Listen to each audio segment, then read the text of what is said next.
Hei Aleksandra! Hei!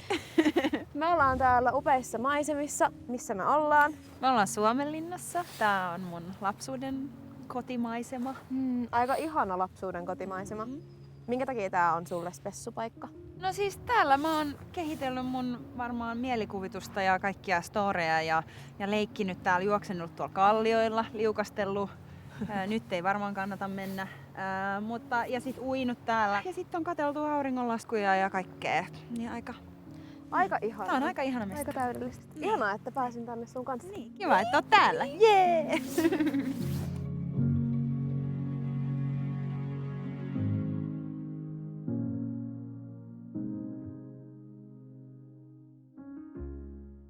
Aika siistiä lähteä täältä Suomenlinnasta silleen maailmalle luomaan musiikkiuraa. Niin kiinnostais, että minkälaisena sä näet sun oman kasvutarinan artistina? Aika nuorena mä lähdin siis Berliiniin ensin ja siellä sitten tuli etsittyä itseään ja artistiminääni ja mitä kaikkea ja kasvettua ja koettua asioita ja tehty tietysti paljon musaa, niin sit siinä tietysti tehdessä oppii ja kehittyy ja aika crazy ollut varmastikin. Tai siis vaikea mun on sanoa, kun se on nyt ainoa asia, mitä mä oon kokenut. Ollut tärkeitä vuosia maailmalla ja nyt on jotenkin ihanaa olla täällä takaisin ja olla UMK:ssa ja olla Suomessa vähän täällä lumen keskellä. Jep. Minkälaisia jotenkin havaintoja sä oot tehnyt matkan varrella?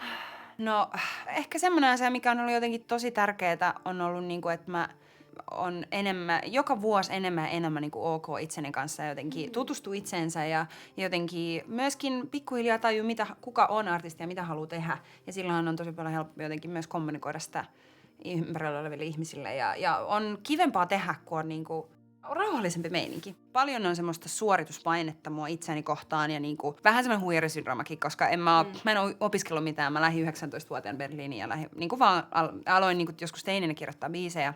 Et mä oon vaan sillä oppinut tekemällä. Mistä se on tullut, että on semmoinen rauhan tuntu? No ihan varmaan vaan niistä kokemuksista, että on jo käynyt vaikka missä. Musta tuntuu, että on käynyt pohjalla ja on ollut semmoisessa tilanteessa, että miten hitos mä pääsen tästä enää mihinkään. Ja sit kuitenkin mä oon päässyt niiden asioiden yli. Ehkä siinä tässä vanheten myöskin semmoinen yleishäpeän tunne vähän vähenee. Et ehkä on ollut joku semmoinen yleinen jotenkin, että mä oon niin nolo. niin sit on niinku, et ei ole ehkä enää sillä tavalla, että you sure, mutta se on ihan ok. Mä voin olla ihan niin nolo kuin vaan haluan olla.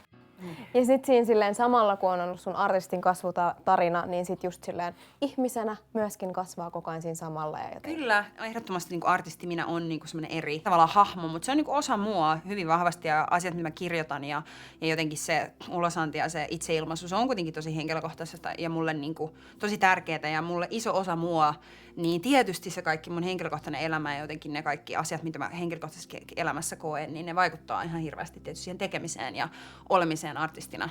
Mä oon niin ihan super epävarma ja lost, niin sitten ei ihme, että niinku itsensä kanssa, niin sitten tietysti se artistiuskin on ollut vähän semmoista, että Mut kuitenkin mä oon yrittänyt aina pitää siitä omasta kiinni ja jotenkin, että on se joku semmoinen oma punainen lanka ja ehkä se lanka on se, että kuuntelee intuitioa ja yrittää aina olla yhteydessä niinku itseensä.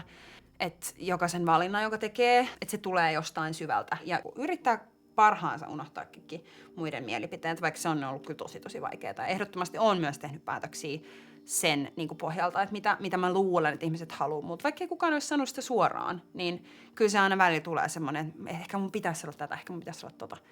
Miten tavallaan artisti sinä ja arki sinä, kun sanoit, että se on osa sinua tavallaan kokonaisuutena, niin onko jotain semmoisia selkeitä eroja? Mä oon aika ehkä semmoinen kupliva ja hassu tyyppi sillä muuten. Ja sitten mun musa on välillä aika niinku darkkia. Ehkä se artistius tai se niinku jotenkin se taide tai se työ, mitä tekee, niin musa ja mitä kaikkea, visut ja kaikki, niin ehkä se on vähän semmoista, se on ehkä se mun darkki sisäinen maailma. Ja sitten ehkä mun niinku arkiminä on sitten vähän, mun coping strategy on vaan sellainen, let's be silly. Mun mielestä sussa on siistiä se, että sä oot tehnyt ikään kuin sellaisia hyppyjä tuntemattomaan. Just se, että oot lähtenyt maailmalle. Ja sit mun mielestä myöskin se, että sitten sä oot tavallaan tehnyt toisaalta sit semmosen niin kuin paluun jotenkin isosta musiikkimaailmasta tekemään itsenäisesti. Niin onks toi silleen sulle tärkeetä jotenkin muutos ja onko se pelottavaa? Ehkä mä oon vähän semmonen, että mä tarviin aina semmosia ravistelevia niin kuin muutoksia sillä lailla, että noniin, että mitäs nyt. Ja ne just jotenkin sit vie jotenkin itsensä kanssa ja tekemisen kanssa jotenkin semmoiselle seuraavalle levelille. Ne on kyllä tosi tärkeitä ja onhan ne tosi pelottavia hetkiä. Mutta ehkä mä oon vähän semmonen jotenkin, että mä jotenkin aina tarviin vähän sellaista niin kuin living on the edge. Että täytyy olla vähän sillä mutta sillä ei mun mielestä se on aina hyvä paikka olla, koska silloin sä oot sun mukavuusalueen niin ulkopuolella. Että pitää tehdä semmoisia vahvoja valintoja. Sillä aluksi, kun lähti tekemään ensimmäistä biisit, julkaisi itsenäisesti, niin olihan sekin hauskaa sillä vaan, että no katsotaan mitä tästä tulee. Ja sitten se vei vaikka mihin. Oli myös hienoa kokea toi koko tavallaan noin isot labelit ja maailmalla olla niinku, tavata kaiken maailman jengiä ja olla hienoissa hotelleissa ja lennätetään tonne, sitten lennätetään tonne ja kirjoittaa niinku jätti joidenkin tuottajakirjoittajia. Nehän on ollut tosi opettavaisia ja siistejä kokemuksia. Myöskin tosi ihanaa, että on jotenkin näiden kokemusten myötä vähän niinku kerääntynyt semmoinen kiva jengi, jonka on ihana tehdä. Sä oot biisin tekijänä sellainen tarinankertoja, niin mistä se jotenkin kumpuaa ja juontaa juurensa?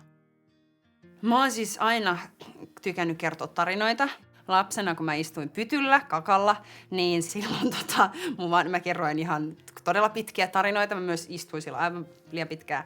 No joo, mutta ja sit mun vanhemmat siis kirjoitti näitä kakkatarinoita ylös vihkoihin ja niitä vihkoja siis löytyy vieläkin. Ne oli hyvin vahvasti jostain H.C. Andersenin tarinoista inspiroituneita ja välillä mä nyt kun oon lukenut ne vähän sillain vähän on the edge, vähän kopioinut ehkä, vähän sillain.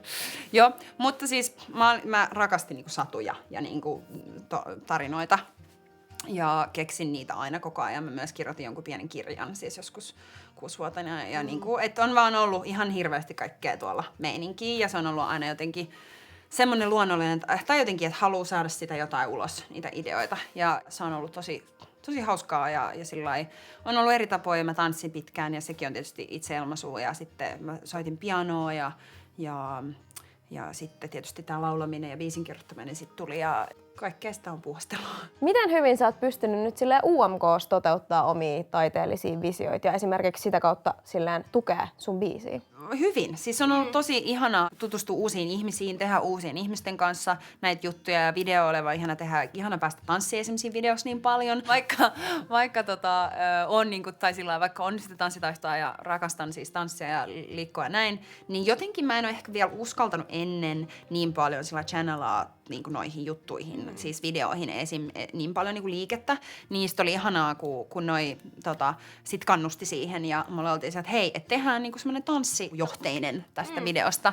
Ja sitten mä olin vaan koska mä oon kuitenkin ajattelen itseäni siellä ensisijaisesti mä oon biisinkertoja ja niinku laulaja artisti. Sittenhän tässä on tää show, mitä pääsee tekemään ja ei semmoista muuten, tai en mä tässä vaiheessa mun uraa saisi tehdä, tai niinku ei olisi mahdollista tehdä näin iso showta, missä just yhdittyy taas kerran ne monet asiat, mitkä mua kiinnostaa. Tämä on ollut aivan superihana mahdollisuus päästä ilmaista itseään niin kuin eri tavoin ja mietin sitä, että kun ne on ollut aika intuitiivisia valintoja monella tapaa. No mitäs sitten vielä tämä esitys tulee ikään kuin jatkamaan tätä tämän biisin silleen tarinaa ja jatkumaa? No monella tapaa. Mä en ehkä halua liikaa paljastaa kuitenkaan vielä. Hyväksyn.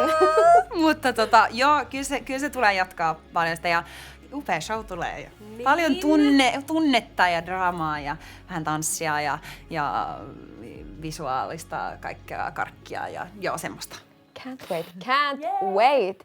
Ja hei, paljon tsemppiä UMK-finaaliin. Kiitos paljon. Ja kiitos ihan hirveästi. Kiitos paljon. Muista katsoa UMK-finaali lauantaina 25. helmikuuta. Ja kannattaa tietystikin äänestää, koska sinä päätät.